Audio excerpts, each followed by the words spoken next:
میں کسی اور ہی دنیا میں ہوتا ہوں. میں نے آپ سے ایک وعدہ کیا ہے کہ میں کوشش یہ کروں گا. بھائی عالم میں نہیں, اسکالر میں نہیں, میں ایک اسٹوڈنٹ ہوں, طفل مکتب ہوں, لیکن علماء سے سوال ضرور کرنا چاہوں گا, اور خواہش میری یہ ہوگی کہ کھل کے جواب دیں گے علماء تب تو بات ہوگی. کیونکہ یہ جو وقت ہے نا, زندگی موت کا کچھ پتہ نہیں ہے.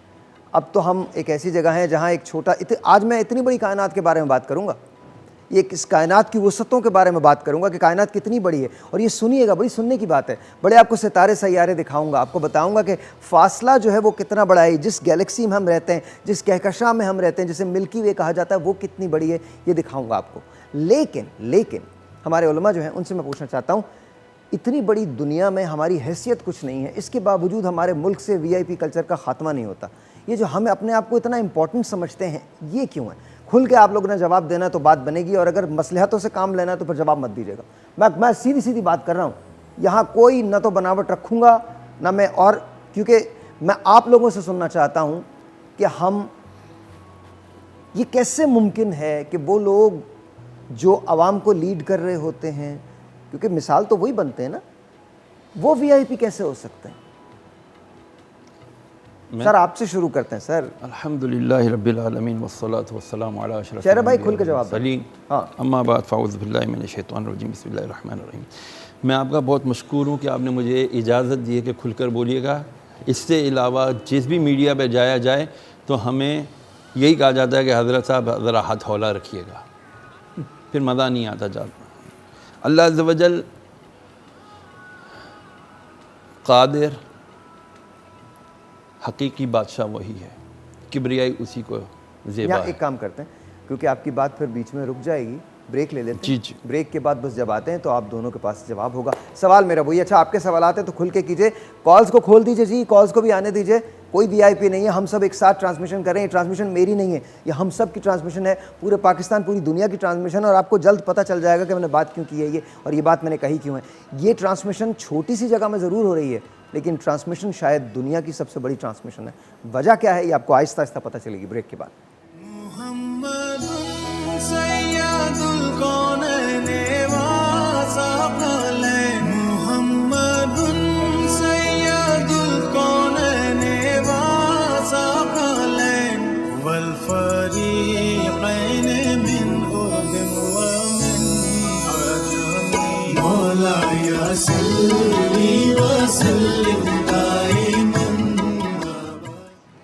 اللہ کی رضا بس بندوں سے پیار میں ہے, اور وہی ہم نہیں کر پاتے. بڑا عجیب سا مسئلہ ہے کہ وہ بندے جو پیار کے محتاج ہوتے ہیں, جنہیں پیار چاہیے ہوتا ہے, انہیں پیار نہیں دیتے. وہ بندے جو ہم سب برابر ہیں, بیکاز مجھے یاد ہے میں 9ویں یا 10ویں کلاس میں تھا جب میں نے پہلی مرتبہ انگریزی میں the last sermon of holy prophet پڑھا, یعنی آخری خطبہ حضرت محمد مصطفیٰ صلی اللہ علیہ وآلہ وسلم کا, اور اس میں بڑی کمال ایک بات لکھی تھی, اور وہ میری پوری زندگی پہ محیط ہو گئی. پھر اس کے بعد مجھے کچھ یاد نہیں رہا, اور وہ بات یہ تھی کہ کوئی عربی کسی اجمی سے بہتر نہیں ہے, کسی گورے کو کسی کالے پہ فوقیت نہیں ہے, کوئی بدو کسی غیر بدو سے بہتر نہیں ہے. اور مزے کی بات یہ ہے کہ ہم ماننے والے ہیں اسلام کے, لیکن اس کے باوجود حالانکہ بتا بھی دیا گیا نا, وَاعْتَصِمُوا بِحَبْلِ اللَّهِ جَمِيعًا وَلَا تَفَرَّقُوا, مطلب اللہ کی رسی کو مضبوطی سے تھامے رہو, اللہ کی رسی کو تھامے, اور کسی تفرقے میں نہ پڑو. اور پھر بتا دیا گیا وَالْعَصْرِ إِنَّ الْإِنسَانَ لَفِي خُسْرٍ. لیکن سوال یہ ہے ہم کہاں جاتے ہیں, ہم اپنے آپ کو اتنا VIP کیوں سمجھ لیتے ہیں, اور کیوں ختم نہیں کر پاتے یہ تفریقات؟ ساحر بھائی اصل میں یہ اتنا بڑا ٹاپک ہے, اس پر گفتگو مختصر الفاظ میں اگر کی جائے کھل کر, وہ یہ کہ جب بندہ اپنے خالق کو بھول جاتا ہے. اقتدار جو ہے نا, اقتدار یہ بہت بڑا نشہ ہے. ارے سر اقتدار کی تو بات ہی نہیں ہے یہاں, تو کسی گورنمنٹ کی تو بات ہی نہیں ہے سر, ہم عام لوگ بھی. اقتدار گورنمنٹ ہی نہیں ہے, اقتدار گورنمنٹ ہی نہیں ہے, ہر ایک اپنی جگہ پر خود ایک بادشاہ ہے. ہاں ہر ایک اپنے آپ کو کہتا ہے میں بہت بڑا تیسمار خان ہوں, بہت بڑا ترم خان ہوں, ٹھیک ہے نا. اور جو جتنا بڑا چیٹر ہے وہ اتنا بڑا عزت دار ہے. معذرت کے ساتھ مثال دے دوں اگر برا نہ لگے, مساجد کے صدر کون ہوتے ہیں؟ پتہ نہیں سر وہی ہوتے ہیں جو محلے میں سب سے امیر ہوتے ہیں, جن کی آمدنی کا پتہ نہیں ہوتا, معذرت کے ساتھ کہ جن کی آمدنی کا پتہ نہیں ہوتا کہ حلال ہے کہ حرام ہے, اور وہ امام کا اپوائنٹمنٹ کر رہے ہوتے ہیں, مؤذن کا اپوائنٹمنٹ کر رہے ہوتے ہیں, خادمین کا اور مسجد کے سارے معاملات. یہ تو ذمہ داری تو دو طرفہ ہوئی نا, ایک طرف کی تو ذمہ داری نہیں ہے, نہ لیا کریں. دیکھیں اس کا یہ, دیکھیں میں ایک عجیب سی بات بتاؤں آپ کو, ہمارے ملک میں بڑا شور ہوتا ہے رشوت بہت لیتے ہیں ہم, کرپشن ختم نہیں ہوتی. بھائی نہ کرو کرپشن ختم ہو جائے گی, رشوت نہ لو ختم ہو جائے گی. ہمارے ہاں ایک اور ہپوکریسی بڑی زبردست ہے. اچھا یہ ہمارے ساتھ چلیے گا, میرا مقصد تنقید کرنا نہیں ہے, میرا مقصد یہ دیکھنا ہے کہ کام کیا ہم بدل سکتے ہیں. ہم امریکہ کو دل کھول کے گالیاں دیتے ہیں, کوئی ایسی محفل نہیں ہے جہاں امریکہ سرکار کو ہم نے گالی نہ دی. اور حیرت کی بات یہ کہ اگر آج آپ امریکہ کا ویزا کھول دیں تو وہاں ایسی لائن لگتی ہے, اگر امریکہ کا ویزا فری ہوتا تو ہم لوگ کہاں ہوتے آپ بتائیے. سب امریکہ میں ہوتے ہیں. سوال جی آپا کیا کہہ رہی ہیں؟ دیکھیے سب سے پہلی بات جیسے کہ ابھی مولانا شہریار داؤد صاحب نے فرمائی کہ ہر چیز کے درمیان میں فائننس آ جاتا ہے. جب دولت دنیا آ جاتی ہے درمیان میں تو پھر انسان اپنے آپ کو بھی بھول جاتا ہے, اپنی ویلیوز کو بھی بھول جاتا آپا ہے. میں اب آج کیونکہ اس بار رمضان بڑا مختلف ہوگا, اب لوگوں نے مجھے دیکھا ہی نہیں, لوگ سمجھتے ہیں کہ ہم چونکہ شوز وغیرہ کرتے ہیں اس لیے ہمیں تو پتہ ہی نہیں ہے. ظاہر ہے ہم بھی مسلمان ہیں, پڑھتے ہم بھی ہیں. نبی کریم حضرت محمد مصطفیٰ صلی اللہ علیہ وآلہ وسلم نے, آپ نے سب کچھ قربان کر دیا تھا, سب کچھ اللہ کی راہ میں دے دیا تھا, تو مال تو کہیں سے آ ہی نہیں سکتا. مومن کے پاس مال کی تو کوئی حیثیت ہی نہیں ہے. وجہ یہی ہے دیکھیں معاشرہ غیر متوازن ہوتا ہی تبھی ہے کہ جب وہ دولت جسے منصفانہ طور پر تقسیم ہو جانا تھا وہ چند افراد کے درمیان میں آ جائے. آپا یہ اس وقت بھی تھا, اس وقت بھی دولت آپ کو بھی پتہ ہے, مجھے بھی پتہ ہے, اسلامک ہسٹری اٹھا کے پڑھ رہے ہیں, اس وقت بھی دولت چند لوگوں کے پاس تھی. بالکل اس وقت بھی دولت چند خاندانوں کے پاس تھی. لیکن کیا فرما دیا گیا, ایسے بھی صحابہ تھے جنہوں نے کہا کہ میرے لیے اللہ اور اللہ کا رسول کافی ہے. کیا یہ ہم نے نہیں سنا, کیا یہ ہم نے نہیں پڑھا؟ لیکن آج جب میں دیکھتا ہوں تو بڑا کمال بات ہوتی ہے. آج ہمارے ملک میں ایک آٹے کی تھیلی دی جاتی ہے اور 6 لوگ تصویر کھنچواتے ہیں. اللہ تعالیٰ رحم کرے. حضرت یوسف علیہ السلام کا قصہ ہے, کبھی پڑھا ہے, جا کے پڑھیے گا. آج کا ہوم ورک ہے, میں معذرت کے ساتھ کہتا ہوں, ہوم ورک ہے آج کا, خدا کا واسطہ پڑھ لیجیے گا حضرت یوسف علیہ السلام کا قصہ. مصر کے بازاروں میں کیا ہوا اور پھر وہ شاہ مصر بنے. یہ میرے رب کی شان ہے. جو وی آئی پی ہے وہ آپ نہیں ڈیسائیڈ کر سکتے, جو وی آئی پی ہے اس کا ڈیسیژن اس کے پاس, اس کے علاوہ نہیں. جی سر. وَتُعِزُّ مَن تَشَاءُ وَتُذِلُّ مَن تَشَاءُ, یہ بات بالکل صحیح ہے اور یقیناً حق ہے کہ قرآن مجید کی آیت ہے. دیکھنا یہ ہے کہ آج کے دور میں ہمارے ہاں عزت کا معیار کیا ہے. تقوی, پرہیزگاری, جو کہ اللہ نے قرآن میں فرمایا اِنَّ أَكْرَمَكُمْ عِندَ اللَّهِ أَتْقَاكُمْ, کہ تم میں سے سب سے زیادہ اکرم, افضل, اعلیٰ وہ ہے جو زیادہ تقوی والا ہے. تقوی, واٹ تقوی از, ڈرنا نہیں. تقوی کا ایک اور بہت فائن ڈیفینیشن وہ ہے چھوڑ دینا, چھڑوانا اپنے آپ کو, بھاگنا. کس چیز سے؟ اللہ کی نافرمانی سے, لوگوں کی دل آزاری سے, حقوق اللہ اور حقوق العباد کو پامال کرنے سے اپنے آپ کو بچانا, اپنے آپ کو بھگانا. لیکن آج کے دور میں جب تک ان تمام بڑے کاموں کو احسن نہ کر لے, یعنی جو سب سے زیادہ بدترین طریقے سے لوگوں کو بے وقوف بنا لے. کیا زبردست سیل مین ہے, کیا اس نے آج سیل کر کے دیے کہ اس نے جھوٹ بول کر ایک گھٹیا چیز کو اعلیٰ چیز کر کے دے دیا, جبکہ عمر فاروق گزر رہے ہیں اور ہاتھ ڈال رہے ہیں گندم کی اس بوری میں, اندر سے گیلا پن محسوس ہو رہا ہے, تو اسے بلا کے کہتے ہیں تو نے بیع و شرع قوانین نہیں پڑھے کہ تو نے گیلی اندر رکھی ہے اور سوکھی ہوئی گندم اوپر رکھ دی ہے, اس کو 80 درے بھی لگوائے اور کہا جا کے بیٹھ کر کے سیکھ کر بیع و شرع کے اصول کیا ہیں. آج میں دکان کھول کر کے بیٹھ جاتا ہوں, پتہ ککھ نہیں ہے مجھے, اور میں کھول کر بیٹھ کے لوگوں کو جتنی چرب زبانی سے لوگوں کو بے وقوف بنا دوں. واہ واہ حضرت صاحب کی کیا بات ہے.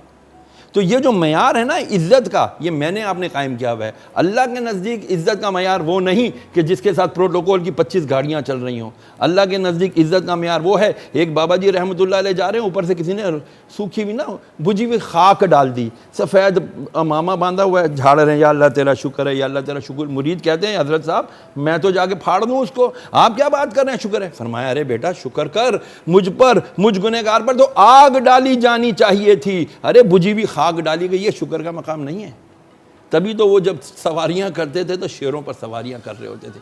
عزت کا معیار اللہ نے یہ رکھا ہے، عاجزی میں، انکساری میں، نہ کہ 25 گاڑیوں کے پروٹوکولز میں۔ ویسے ایک بات مجھے کہنے کی اجازت دیجیے، بڑا اچھا جملہ ابھی مولانا صاحب نے کہہ دیا کہ جس کو کچھ نہیں آتا وہ سب سے بڑا بزنس مین ہوتا ہے، وہ سب سے بڑا تاجر ہوتا ہے۔ آج اس وقت سب بند پڑا ہوا ہے، اس طارق روڈ سے گزرنے کی جگہ نہیں ملتی تھی ہمیں ان دنوں میں، اور سب بند پڑا ہوا ہے، ساری مارکیٹس بند ہیں، ساری تجارتیں بند ہیں۔ اس وقت صرف اللہ سے دعا کرنے کی ضرورت ہے کہ ایسی کس کی کون سی بات بری لگ گئی، کون سی کس کی خطا تھی، کون سا کس کا قصور تھا کہ اب سب کے سب ہنر اپنے پاس رکھے ہوئے۔ سر کہتے ہیں، ویسے میں آپ کو ایک بات بتاؤں، چونکہ میں بول دیا کرتا ہوں اس لیے، اور آپ سے اختلاف مقصود نہیں، بالکل آپ درست فرما رہی ہیں، کسی حد تک یہ ایٹ لارج تو سب پہ لاگو ہوتا ہے، لیکن جن لوگوں کی آپ بات کر رہی ہیں ان کی زندگی میں کوئی فرق نہیں آیا، وہ لوٹ کے کھا چکے ہیں اس ملک کو۔ نہیں آئے گا صاحب؟ آپ نہیں آئے گا، میں آپ کو بتاتا ہوں۔ ہاں کب آئے گا فرق، کب آئے گا، یہ بات میں آپ کو، اب جو میں بات کہنے جا رہا ہوں وہ طے شدہ بات ہے، اب جو میں بات کہنے جا رہا ہوں وہ طے شدہ بات ہے۔ جب میں دفن ہوں گا تو میں بھی قبر ہی میں جاؤں گا، جب وہ دفن ہوں گے تو وہ بھی قبر ہی میں جائیں گے۔ اس وقت نہ میرا مال میرے ساتھ جائے گا، نہ میری شہرت میرے ساتھ جائے گی، نہ ان کا مال ان کے ساتھ جائے گا، نہ ان کی شہرت ان کے ساتھ جائے گی۔ اس وقت مجھ سے بھی سوال اکیلے ہی ہوگا اور صرف میرے بارے میں ہوگا، اور ان سے بھی سوال اکیلے ہی ہوگا اور صرف ان کے بارے میں ہوگا۔ یہ اللہ تعالیٰ کا انصاف ہے، یہ اللہ تعالیٰ، زمین پہ آپ کچھ کر لو، لیکن جب آپ رب کی طرف لوٹائے جاتے ہو اور رب آپ کو زمین پہ بھیجتا ہے تو اس کا طریقہ کار ایک ہی ہوتا ہے۔ اس کے بیچ میں جو ڈفرینس ہے بس وہی آتا ہے، اور وہ آپ کی بنیاد ہوتی ہے، آپ کیسے اسے ڈالتے ہو۔ جی سر، آپ کی بات کو میں مزید قرآن سے تھوڑا سا اس کو سیکنڈ کروں گا کہ افحسبتم انما خلقناکم عبثا وانکم الینا لا ترجعون، کیا تم یہ سمجھ بیٹھے ہو کہ تم کو یوں ہی بیکار پیدا کر دیا اور کیا تم میری طرف لوٹ کر نہیں آؤ گے؟ یہ اللہ چیلنج کر رہا ہے، ٹھیک ہے جو کرنا ہے کر لو۔ ذرا مجھے بتائیں، چھوٹی چوری ہوتی ہے نا، کہتے ہیں نا everything is fair in war and love, ہیں چھوٹی چوری ہوتی ہے، بٹوا چھیننا ہے تو وہ رش میں بھی ہو جاتا ہے، لیکن جب کوئی بڑی چوری کرنی ہوتی ہے نا تو اس کے لیے ڈکیت چور جو ہے نا رات کا انتظار کرتے ہیں، اندھیرے کا انتظار کرتے ہیں، لاک ڈاؤن کا انتظار کرتے ہیں۔ اب اللہ کرے میری بات کوئی سمجھے کہ یہ اتنا بڑا لاک ڈاؤن ہو رہا ہے، یہ کوئی بہت بڑا ہی کام ہے۔ ٹھیک ہے یہ ایک وبا آئی ہے، یہ کیوں آئی ہے، کس کس کے لیے لائی گئی ہے، کون لانے والا ہے؟ Everything is fair in war and love. If they are saying کہ بھائی so many people are dying in America also, so many people are dying in the whole، پورے یورپ میں آپ کو بھی پتا، آپ بھی گھومیں پوری دنیا میں، سب سے زیادہ بوڑھے ایجڈ لوگ کہاں ہیں؟ یقیناً یورپ اور ویسٹ میں، اور وہ لوگ ان کی اکانومی کے اوپر بہت بڑا بوجھ بنے ہوئے ہیں، ان کو کمپنسیٹ کر کر کے۔ بہرحال میں بہت زیادہ بات نہیں کرنا چاہوں گا اس پر۔ سر یہ دیکھیں، یہ ایک بہت بڑی بات ہے۔ سنیں ان کو کنسپریسی تھیوریز کہا جاتا ہے جن کے بارے میں آپ بات کر رہے ہیں، یہ مصدقہ نہیں ہے، پتہ نہیں ہے، کنسپریسی خیالات ہیں، خیالات مفروضات ہیں۔ ہم وہ بات کریں گے، مقصد یہ نہیں ہے کہ، مقصد یہ ہے کہ ہم تمام کھل کے ہم بات کر سکیں، مقصد یہ ہمیں بالکل بچنا اچھا چاہیے۔ ایک بریک کرتے ہیں، بریک کے بعد اس کو یہیں سے شروع کریں گے۔ دیکھیں آپ میرے ساتھ رہیے، میں نے آپ کو کہا نا ابھی تو شروع ہوا ہے، یہ میں آپ کو گارنٹی دیتا ہوں، ہماری یہ جگہ جو ہے یہ بڑی چھوٹی سی ہے، لیکن دل بہت بڑا ہے، ذہن ہم بہت بڑا کرنے جا رہے ہیں۔ جب دل بڑا ہوتا ہے تو ذہن خود بخود بڑا ہو جاتا ہے، لیکن اگر ذہن بڑا ہو تو دل خود بخود چھوٹا ہونے لگتا ہے۔ یہ ایک عجیب سی بات ہے، سوچ کے دیکھیے گا۔ ایک بریک لیتے ہیں، بریک کے بعد انشاءاللہ آپ، میری خواہش یہ ہے کہ یہ ٹرانسمیشن آپ کی زندگی کی بھی یادگار ہو اور میری بھی زندگی کی یادگار ٹرانسمیشن ہو، میں بھی کچھ سیکھوں اور آپ بھی کچھ سیکھیں۔ بریک کے بعد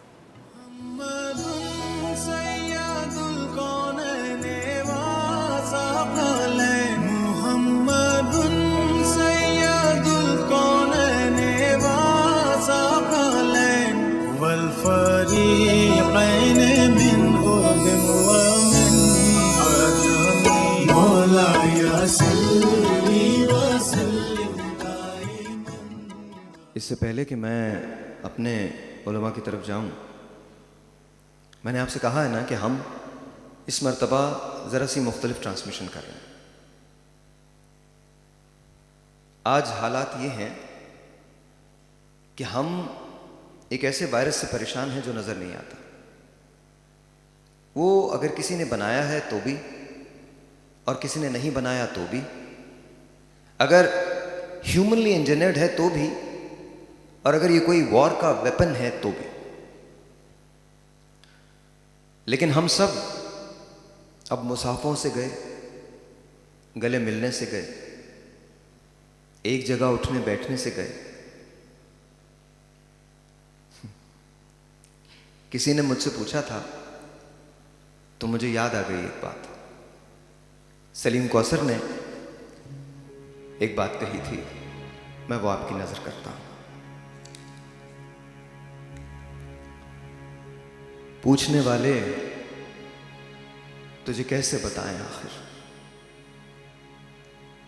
پوچھنے والے تجھے کیسے بتائیں آخر, دکھ عبارت تو نہیں جو تجھے لکھ کر بھیجے. یہ کہانی بھی نہیں ہے کہ سنائیں تجھ کو, نہ کوئی بات ہی ایسی کہ بتائیں تجھ کو. زخم ہو تو تیرے ناخن کے حوالے کر دیں, آئینہ بھی تو نہیں ہے کہ دکھائیں تجھ کو. تو نے پوچھا ہے مگر کیسے بتائیں تجھ کو. یہ کوئی راز نہیں جس کو چھپائیں تو وہ راز کبھی چہرے کبھی آنکھوں سے چھلک جاتا ہے. جیسے آنچل کو سنبھالے کوئی اور تیز ہوا, جب بھی چلتی ہے تو شانوں سے ڈھلک جاتا ہے. اب تجھے کیسے بتائیں کہ ہمیں دکھ کیا ہے,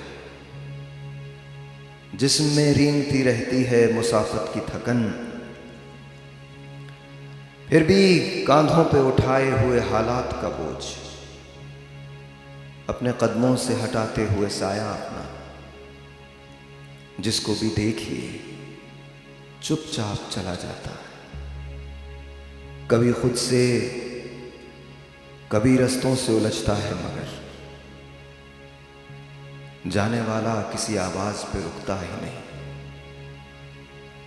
دل گرفتار ہے طلسمات غم ہستی سے, سانس لینے سے فسوں قریہ جاں ٹوٹتی ہے.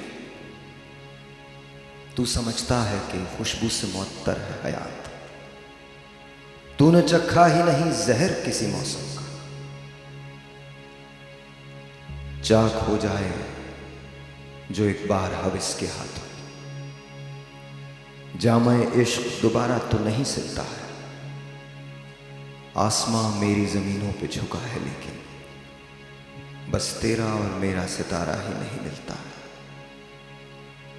تو نے پوچھا ہے مگر کیسے بتائیں تجھ کو, دکھ عبارت تو نہیں جو تجھے لکھ کر بھیجے.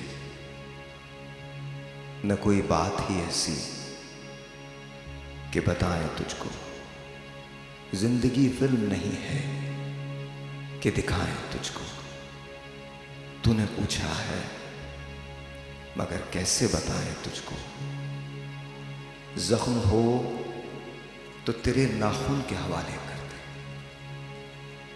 تو نے پوچھا ہے مگر کیسے بتائیں تجھ کو, دکھ عبارت تو نہیں جو تجھے لکھ کر بھیجے. یہ کوئی راز نہیں ہے کہ جس کو چھپائیں تو وہ راز کبھی چہرے کبھی آنکھوں سے چھلک جاتا ہے. تو نے پوچھا ہے کہ ہمیں دکھ کیا ہے, پوچھنے والے تجھے کیسے بتائیں آخر, یہ کوئی خواب نہیں ہے کہ سنائے تجھ کو. تو نے پوچھا ہے مگر کیسے بتائیں تجھ کو.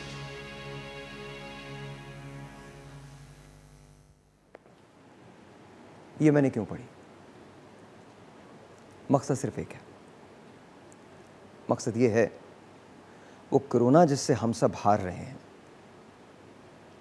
اس سے جیتیں گے کیسے.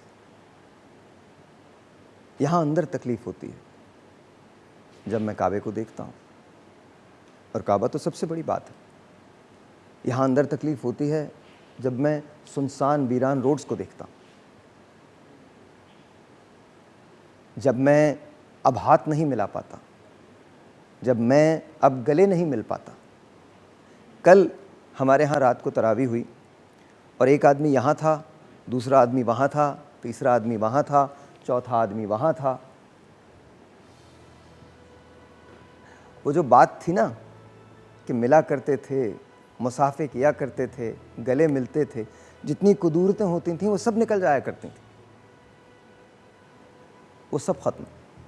ایک نئی دنیا کی طرف ہم جا رہے ہیں جسے ہمارا نیا نارمل کہا جا رہا ہے. تو ہماری حیثیت کیا ہے؟ ایک نہ نظر آنے والے وائرس سے مر گئے، ہم ختم ہو گئے. یہ انسان کی کرشمہ سازی ہے. ایک وائرس چھوٹا سا جو نظر نہیں آتا، اس نے ہمیں ختم کر دیا. حل کیا ہے؟ حل اس کا بہت میری نظر میں یہ ہے کہ جو مجھے پتہ ہے کوئی اتفاق نہیں کرے گا. کیا پتہ میں کر جاؤں. اللہ عز و جل نے انسان کو بہت مضبوط پیدا کیا ہے. انسان کو دماغ سے مارا جاتا ہے، اس کے اندر خوف بٹھا دیا جاتا ہے. آپ دیکھ لیں ہمارے بچوں کو ہم بچپن سے کیا کہتے ہیں. آپ جس کی بات کر رہے ہیں نا، میں سمجھ گیا آپ کیا کہہ رہے ہیں. سر میں آپ کو بتاؤں، اگر آپ مولانا صاحب سویڈن دیکھیں نا، تو سویڈن میں کوئی لاک ڈاؤن نہیں ہے. بالکل نہیں ہے. دنیا کے بیشتر ممالک ایسے ہیں جہاں کوئی لاک ڈاؤن نہیں ہے. صرف ایک سویڈن ہے جہاں لاک ڈاؤن نہیں ہے. میں آپ کو جو مثال دوں نا، آپ کو نہیں، افریقہ میں نہیں ہے. بہت سارے ممالک افریقہ میں نہیں ہے کوئی لاک ڈاؤن. کیا ہوتا ہے، بچپن سے ہم نے ایک اندیکھا جن ہاں بچوں میں ڈال دیا. ہاں جی، جن آ جائے گا، جن آ جائے گا. نہ اس کے باپ نے دیکھا کبھی جن، نہ اس کے دادے نے کبھی جن دیکھا ہوتا ہے، لیکن خوف بٹھایا ہوا ہے. اور کہیں نہ کہیں ہمارے یہ کہیں نہ کہیں ذرا سا تھوڑا سا ایب نارملٹی کہیں سے ہوتی ہے. اکیلے میں رات 2 بجے بیٹھ کر آفس میں نا اپنے مسائل لوگوں کے حل کر رہا ہوتا ہوں. کبھی چوہا گزرتا کھڑک ہوتا ہے، آتا ہے ایک خوف ہلکا سا، کبھی کبھار ایک لمحے کو آتا ہے، پھر ایک دم نہیں. تو یہ کہاں سے آیا؟ جو بچپن میں بٹھایا گیا.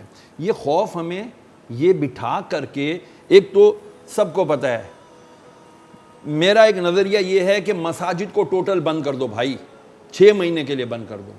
مت پڑھو ڈسٹینس کے ساتھ نماز. It is not permissible in اسلام.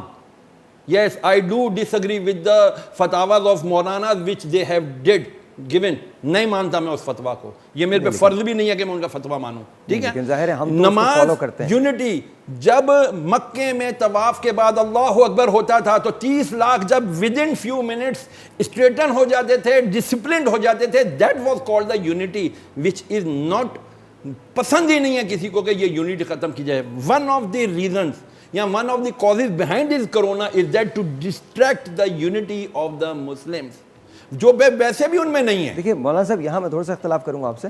وہ اس لیے کیونکہ دیکھیں صرف یہ مسلمانوں پہ نہیں ہے، یہ پوری دنیا پہ ہے، اور اس کی سیریسنس سے ہم کوئی اختلاف نہیں کر سکتے. یہ بالکل ایک وائرس ہے، بالکل بیماری ہے، اور یہ صرف مسلمانوں کے لیے نہیں ہے، جان لیوا ہو سکتا ہے، اور جانیں لی ہیں اس نے. یہ تو وہ فیکٹس ہیں which you cannot deny. اور دوسری ایک اور بات، میں پورے رسپیکٹ کے ساتھ، کیونکہ میں اپنے علماء کے پیچھے کھڑا ہوتا ہوں اور میں ان کی باتوں کو مانتا بھی ہوں، اور میری حیثیت ہی نہیں ہے کہ میں کسی فتوے کو چیلنج کروں، میں کر ہی نہیں سکتا. میری کوئی ایسا، میں جو انہوں نے کہا ہے میں اس کو تسلیم کرتا ہوں. میری رائے ہے، جی آپ کی رائے بالکل، میں ان کی رائے کا احترام کر رہا ہوں. آپ کی رائے ہو سکتی ہے، میرے نزدیک وہ محترم ہیں اور وہ بالکل درست کہہ رہے ہیں. جی آپا. میں سب سے پہلے جو سوال بڑی دیر سے میں سوچ رہی ہوں وہ یہ کہ جب یہ لاک ڈاؤن ختم ہو جائے گا، ساری سب چیزیں نارمل آ جائیں گی، تو بھی دنیا ایسے ہی اپنے پیروں پہ کھڑی ہو جائے گی. آپا بھی میں آپ کو ایک نئی دنیا دکھاتا ہوں. ایک نئی دنیا ہوگی، بڑے مزے کی، تم لوگ بھی سن لو، بڑے مزے کی دنیا ہوگی.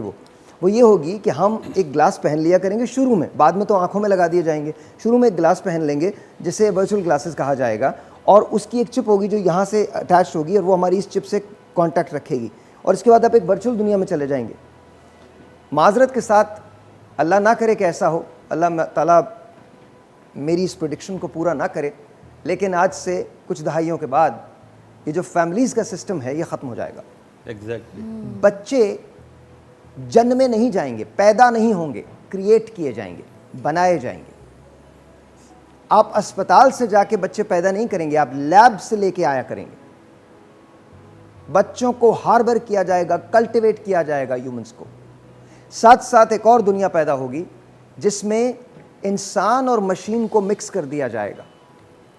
ایک ایسی دنیا پیدا ہوگی جہاں طویل العمری کے لیے، یعنی زیادہ عمر کے لیے، انسانوں کو زندہ ٹھنڈا کر کے کرائیوجینکلی فریز کر دیا جائے گا. اور یہ ہوتا ہے، کل میں آپ کو دکھاؤں گا کہ انسانوں کو ٹھنڈا کر کے فریز کیسے کیا جاتا ہے. میں نے کہا نا یہ رمضان بڑا سیکھنے کا رمضان ہوگا میرے اور آپ کے لیے بھی. میں نے یہ باتیں کبھی نہیں کی آپ سے. کل آپ کو بتاؤں گا کہ کیا دنیا میں ایسے انسان موجود ہیں جو 1,000 سال کے لیے ان کو فریز کر دیا گیا ہے، فریزر کے اندر ڈال دیا گیا ہے، اندر ان کے جسموں میں کچھ ڈالا جاتا ہے، پھر اس کے بعد اب وہ 1,000 سال بعد اٹھیں گے اور سوچیں گے کہ کیا ان کی بیماری کا علاج ہو گیا ہے.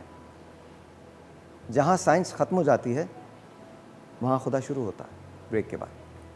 محمد سید الکونین وثقلین محمد سید الکونین وثقلین والفریقین من عرب ومن عجم مولاي صل وسلم